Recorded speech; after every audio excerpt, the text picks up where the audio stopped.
السلام علیکم ورحمۃ اللہ وبرکاتہ۔ ناظرین، آج ہم آپ کے لیے ایک نیا واقعہ لے کر حاضر ہوئے ہیں جو کہ بہت ہی خوبصورت واقعہ ہے۔ یہ واقعہ حضرت عمر رضی اللہ تعالی عنہ کی عزت نفس اور خود اعتمادی، حضرت عمر رضی اللہ تعالی عنہ کے اس ایمان اور اس ایمان کے لیے ان کے تعصب نے انہیں پیشگاہ نبوت میں بھی عزت نفس اور خود اعتمادی کے اظہار سے نہیں روکا۔ اپنی رائے پر انہیں اس قدر اعتماد تھا اور اس کی تائید میں وہ ایسی زبردست دلیلیں پیش کرتے تھے کہ اس خصوصیت میں کوئی مسلمان ان کی برابری نہ کر سکتا تھا۔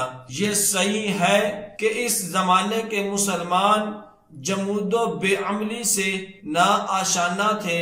ان میں جو صاحب رائے ہوتا وہ رسول اللہ صلی اللہ علیہ وسلم کی خدمت میں بے جھجک مشورہ پیش کر دیتا تھا اور اپنی رائے منوانے یا مخالف رائے قبول کرنے میں باعث و استدلال کو اپنا جائز حق سمجھتا تھا۔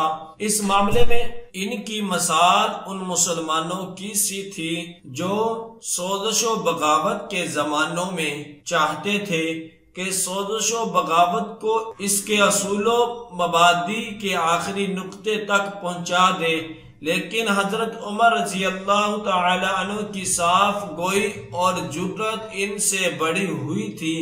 انہیں رسول اللہ صلی اللہ علیہ وسلم سے بے انتہا محبت تھی اور وہ حضور صلی اللہ علیہ وسلم کی رسالت پر قابل رشک ایمان بھی رکھتے تھے، لیکن اس کے باوجود خدمت نبی صلی اللہ علیہ وسلم میں اپنی رائے کی اثبات و اسرار میں انہیں کوئی تکلیف نہ ہوتا تھا۔ دعا ہے کہ اللہ تبارک و تعالی ہم سب کو ان کلمات پر عمل کرنے کی توفیق عطا فرمائے۔ صدق اللہ العظیم۔